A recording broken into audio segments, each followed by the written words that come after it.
Hi everyone, I'm Mindy Eggen and welcome to my channel. In today's video, I am making a full panel shaker card.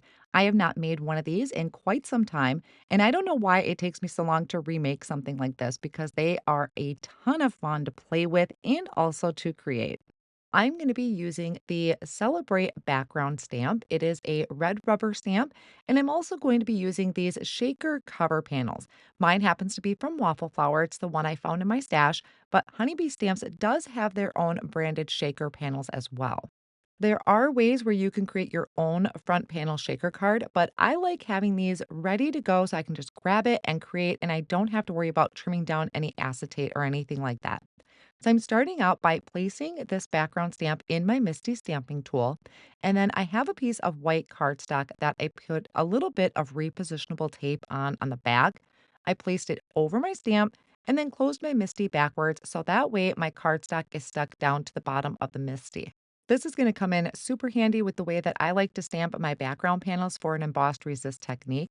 So I did prep the cardstock with an anti-static powder tool, and then I'm inking up that background in a white pigment ink. And that is one of my tricks when it comes to white heat embossing is using a white pigment ink. Now, because it is kind of a thicker ink, it likes to try and pull my cardstock up, which is why I also like to put that repositionable tape on the back so that it really sticks down to the bottom and the stamp and the ink won't pull that cardstock up on me. I did stamp that about 3 times total in the white pigment ink, and then I'm sprinkling on some white embossing powder and tapping off any excess back into my container. Then I'm going to make sure that my heat gun is really nice and hot. I'm going to bring that to my panel and just melt all of that. And I get such crisp, clean results when I combine a white pigment ink with white embossing powder. Little hard to see on camera, but it is a lot easier to see in person when you're doing this yourself. I decided I wanted to go with a rainbow color scheme for this, so I just picked out a rainbow of inks. This one happens to be from Simon Says Stamp, but you can use anything that you may have in your stash or any color combination that is your favorite. Normally, if I ink blend a panel, I'll just go around all of the edges with that rainbow assortment, and then that way, at the end, I can kind of determine what color I want on the top and the bottom because I can rotate it. But being that I stamped these words, I'm kind of stuck in this one orientation. So I started with pink up in the top right-hand corner. Normally, I would start over in the left-hand corner, but decided to change that up a little bit. I came in with the pink, a little bit of the orange, into the yellow, and then I'm grabbing this green, and I tend to get a little carried away with the pink, unfortunately. So my other colors are a little bit limited in space. Next, I'm coming in with this kind of tealy blue. It's one of my favorite blues that I like to use when it comes to a rainbow combination. And it does kind of go over into the pink to create a purple, but it wasn't enough of a purple for me. So I'm bringing in my own shade of purple and just kind of adding that right at the top, kind of overlapping the blue and the pink just a little bit. Now, because that embossing likes to resist the ink, I'm going to take a paper towel and just buff over all of that to remove any of that excess ink. Embossed resist is such a classic and go to technique when it comes to creating your cards, and for some reason, especially with a birthday card.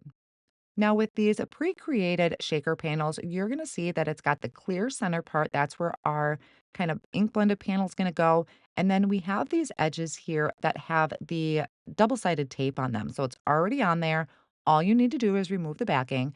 I went ahead and folded along all of those lines. You can also take a bone folder if it's a little tough to fold them.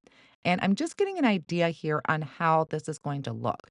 With the shaker panels, you want to leave one edge open because you still need to add your shaker bits to it.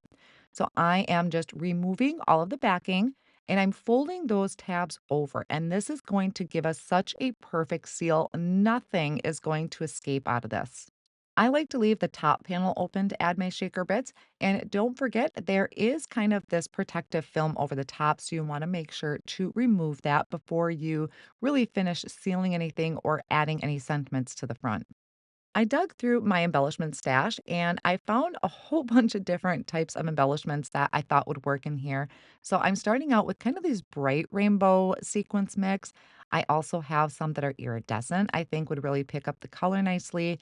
And then I also have these stars. You can see I have a little helping hand there over on the right hand side.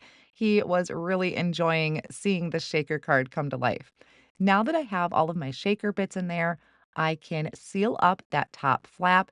We give this a shake and it is stunning. Those stars and the iridescent, I think, just really make this shine.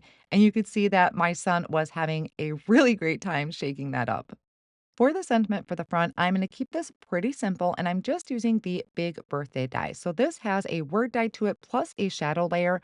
I'm just going to be using the word die itself. I die cut it from holographic cardstock and then two more times from a white cardstock. And I'm going to layer that together. I apologize for my head popping in here a little bit in screen.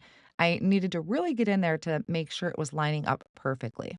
Now, because I'm not using that shadow layer, I am kind of lining it up on the front of my panel to make sure that my margins are even on each side because I have to do this kind of by eyeballing or on my own without the help of that shadow layer. I'm adding the liquid glue behind that and then I'm going to place something heavy on it and let it sit. You do want to be careful because liquid glue does like to slide on acetate. So I'll put that heavy block on there and let it sit and then get some glue behind my other half of the word and add this next to it as well. Now, probably on screen and in my pictures, it's going to look like the sentiment almost kind of disappears, or maybe the holographic wasn't the best choice. But I promise you, in person, this looks amazing. It is very festive and fun and sparkly. So the pictures can be a little deceiving.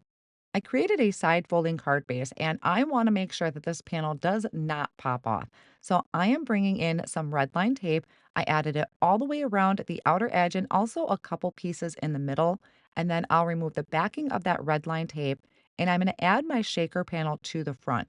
Just really make sure you have your edges lined up good because that stuff does really stick down once you secure it in place. And that is going to finish off my birthday card. It was really quick and easy to do. Birthday cards are something I just always need on hand, and I love festive, bright, and sparkly birthday cards. And if you've never done a full panel shaker card, I do highly recommend them. You can use the pre designed ones, which I do recommend because they're so quick and easy, but you can make them yourself from leftover packaging from your stamp sets. I will have all of my supplies listed down below in the video description and over on my blog. Here is another video I think you might enjoy. Thanks for watching.